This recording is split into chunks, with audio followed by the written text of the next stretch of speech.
सर्वमङ्गलमाङ्गल्ये शिवे सर्वार्थसाधिके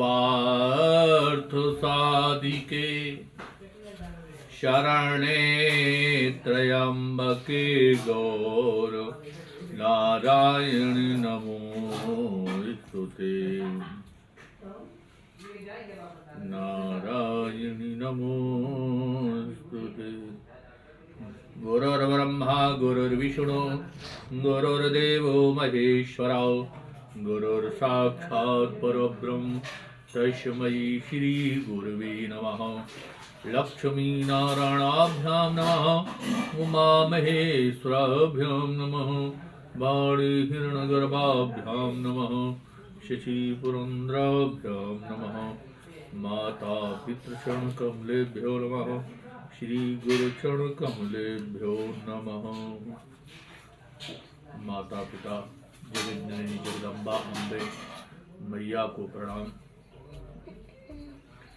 सभी संत महात्माओं ऋषियों को प्रणाम। गुरु भगवान को प्रणाम।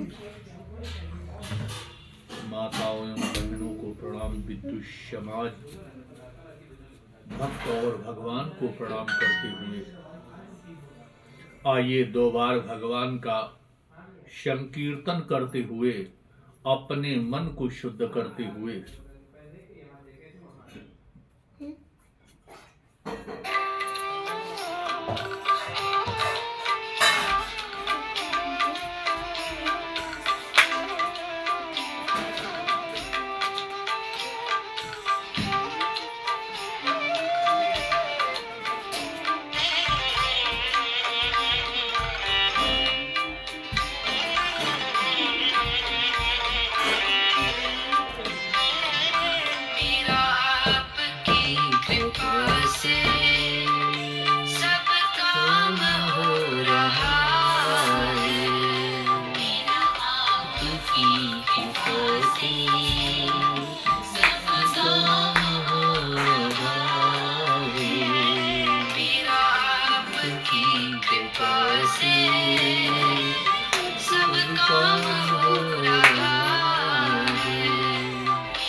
आपकी कृपा से सब काम हो रहा है।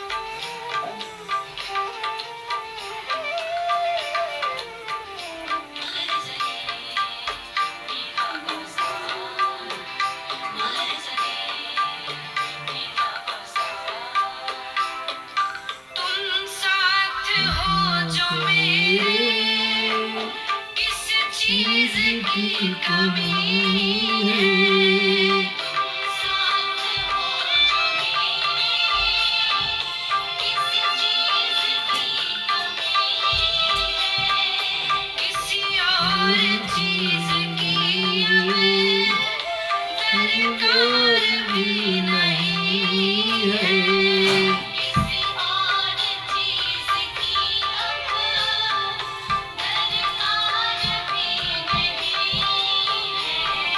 तेरे साथ से गुलाम अब गुलफाम हो रहा है। तेरे साथ से गुलफाम करती हो तुम कन्हैया, मेरा नाम हो रहा है। करती हो तुम कन्हैया, मेरा नाम हो रहा है। मेरा आपकी कृपा से सब काम हो रहा है।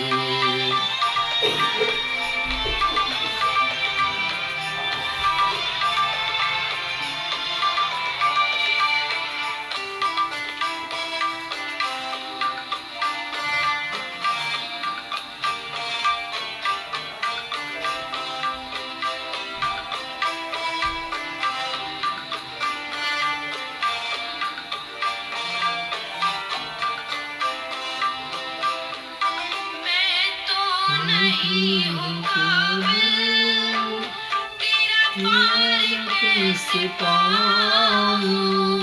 मैं तो नहीं हूँ काबिल, तेरा पार कैसे पाऊँ। टूटी हुई वाणी से गुणगान कैसे गाऊँ।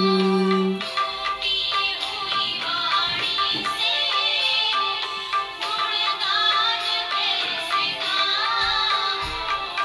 तेरी प्रेरणा से ही सब ये कमाल हो रहा है। तेरी प्रेरणा से ही सब ये कमाल हो रहा है। करती हो तुम कन्हैया, मेरा नाम हो रहा है। करती हो तुम कन्हैया, मेरा नाम हो रहा है। मेरा आपकी कृपा से सब काम हो रहा है। मेरा आपकी कृपा से सब काम हो रहा है।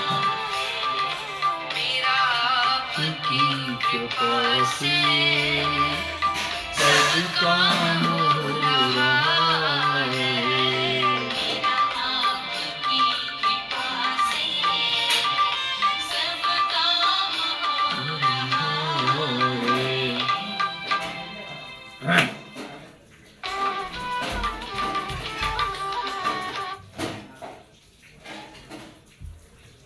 बोलो गोविंद भगवान की जय, बोलो दुर्गी मैया की जय।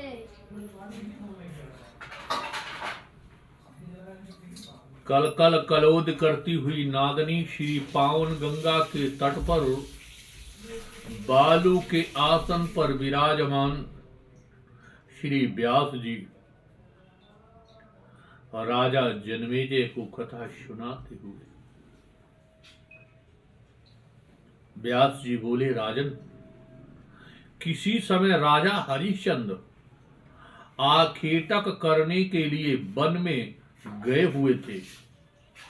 उन्होंने वहां मनोहर नेत्र वाली रोती हुई एक सुंदर युवती को देखा।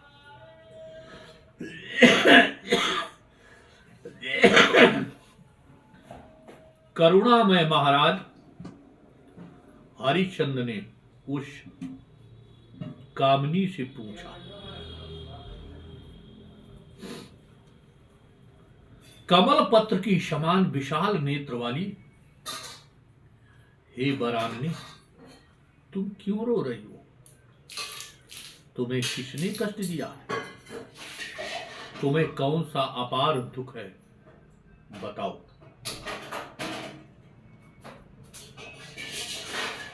इस निर्जन मन में रहने वाली तुम कौन हो और तुम्हारे पिता पति कौन हैं? ये सब मुझे शीघ्र बताओ।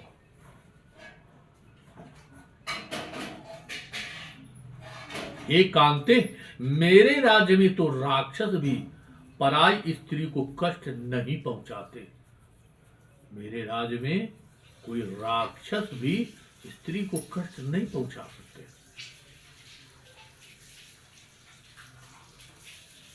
हे सुंदरी, जो व्यक्ति तुम्हें पीड़ित करता होगा उसे मैं अभी मार डालूंगा।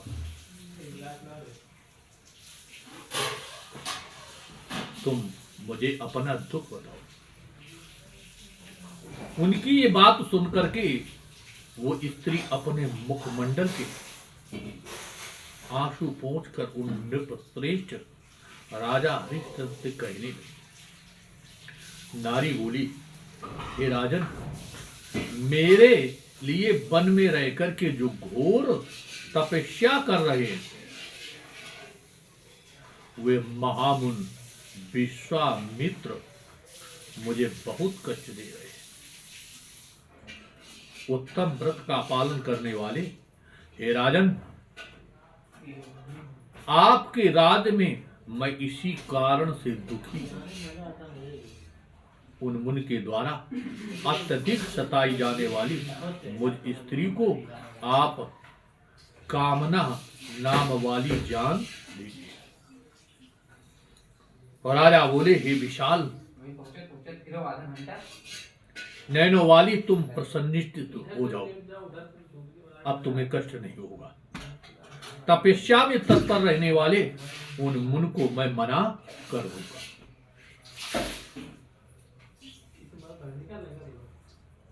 उस स्त्री को ये आश्वासन देकर के पृथ्वी पथ राजा हरिश्चंद्र शीघ्र ही उनके पास गए और नम्रता पूर्वक सिर झुका करके उनको प्रणाम किया विश्वामित्र को। और हे स्वामी, आप ऐसी कठिन तपस्या से अपने शरीर को अत्यधिक पीड़ित क्यों कर रहे हैं? हे महामते, किस प्रयोजन से आप ये करने के लिए उद्यत हैं? सच सच बताएं। गाद तने, मैं आपकी अभिलाषा अवश्य पूर्ण करूंगा, ऐसा राजा हरिश्चंद्र ने कहा। अब इसी समय उठ जाइए और आगे तपस्या करने का विचार त्याग दीजिए। ये सर्वज्ञ, मेरे राज्य में रहकर के कभी भी किसी को भी अत्यंत भीषण लोक के लिए पीड़ाकारक तथा उग्र तप नहीं करना चाहिए। इस प्रकार विश्वामित्र जी की तपस्या से रोक करके राजा हरिश्चंद्र अपने भवन चले गए। इस कृत्य से मुनि विश्वामित्र भी मन ही मन कुपित होकर के वहां से चल दिए। घर जाकर के विश्वामित्र जी ने राजा हरिश्चंद्र की अनुचित कृत्या, वशी जी की कही हुई बात तथा तपस्या से विरत कर दिए जाने के विषय में सोचने लगे कि वो कोपाभिष्ट